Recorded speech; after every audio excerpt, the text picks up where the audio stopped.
باپوں سے گزارش کروں گا جن کے بال سفید ہو گئے، قبر میں پیر لٹک گئے لیکن ابھی بھی چھلوا رہے ہیں داڑھی، او بوڑھے باپ حیا کر، شرم کر، تجھ پہ میرے نبی کا بڑا احسان ہے۔ تجھے تو بازار میں بیچ دیتی تھی اولاد، حضور آئے تیری عزتیں بڑھ گئی، حضور آئے تجھے رتبہ ملا، اور تو آج بھی ان کی سنت منڈاتا ہے، کاٹتا ہے۔ بتا قبر میں حضور کو کون سا چہرہ دکھائے گا؟ بوڑھوں کا کوئی وقار نہ تھا اور عزت حضور نے کتنی بلند کی۔ اور جوانوں تم سے بھی ایک بات کہنے لگا ہوں، آج یہ نئی جنریشن جو ہے ہماری، یہ 4 سال اسکول میں پڑھ لے، اسے ABCD کتا بلی آ جائے نا تو پھر یہ کسی بڑے کا احترام نہیں کرتے۔ سن رہے ہیں میری بات؟ جی ہاں، مجھ سے حضرت نے کہا تھا اصلاحی باتیں کرنی ہیں، آج انشاءاللہ ایسے لیے اصلاح کر کے جاؤں گا، یا تو پوری رات سو گے نہیں یا پوری زندگی پھر سکون سے سوتے رہو گے۔ سن رہے ہیں میری بات؟ جی برا نہ ماننا، باتیں کڑوی ہیں لیکن سچی ہیں۔ بڑے بوڑھے آتے تو جوان ٹانگ پہ ٹانگ رکھ کے کرسی پہ بیٹھا رہتا ہے، حیا کر تیری باپ کی عمر کا آیا ہے، اگر چارپائی پہ بڑے بچے بیٹھے ہیں اٹھ نہیں سکتے، دیکھتے نہیں کہ سامنے سفید بالوں والا آ رہا ہے، سفید داڑھی والا آ رہا ہے، او یار یہ تیرا بڑا ہے، اس کے لیے اٹھ کے کھڑا ہوگا تو تیری رسوائی نہیں ہوگی، تو ذلیل نہیں ہوگا۔ اگر اپنے بڑے کا احترام کرے گا تو اللہ تجھے عزتیں عطا فرمائے گا۔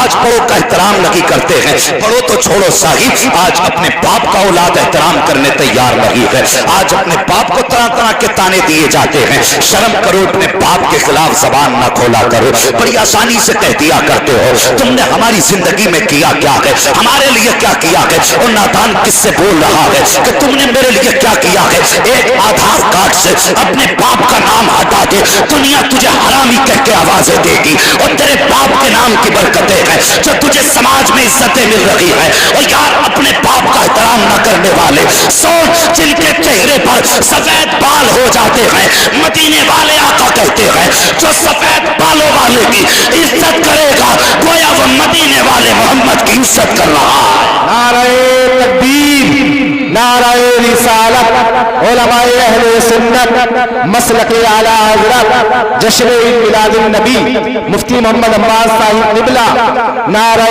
تکبیر، نعرہ رسالت۔ سبحان تجھے اللہ۔ کس نے کہہ دیا؟ بڑی آسانی سے کہہ کے گزر جاتا ہے تم نے میرے لیے کیا کیا ہے۔ مجھے سچ بتا، یہ باپ ہے باپ، میں نے مانا کہ تیرے لیے 4 منزل مکان نہ بنایا، میں مانتا ہوں تیرے باپ نے تیرے بینک بیلنس نہ کیا، مگر ذرا دل پہ ہاتھ رکھ کے بتا کہ تیری پرورش کس نے کی ہے؟ تو نے لقمے جو کھائے وہ کہاں سے آئے تھے؟ کبھی تو نے سوچا او یار کبھی کسی باپ کو دیکھ لیا کرو، اس باپ نے تیرے لیے کیا نہ کیا؟ تو نے ایک دن کہہ دیا تھا نئے کپڑوں کی ضرورت ہے، او یار یہ اگر فیکٹری میں مزدوری کرتا تھا، اس کی اوقات نہ تھی تیرے نئے کپڑے خریدنے کی، تو اس نے فیکٹری میں جانے کے بعد اپنے مالک سے کہا تھا مجھے کچھ ایڈوانس دے دیا جائے، میں تمہارے یہاں پر اوور ٹائم کام کروں گا، اوور نائٹ ڈیوٹی کروں گا، میں تمہارا قرض چکتا کر دوں گا، ایڈوانس دے دو۔ مالک نے اگر پوچھا تھا ایسی کون سی ضرورت پڑ گئی ہے، تو تیرے باپ نے رو کے کہا تھا آج بیٹے نے نئے کپڑے مانگے ہیں، اگر نئے کپڑے لے کے نہ گیا تو بیٹے کا سامنا کیسے کروں گا،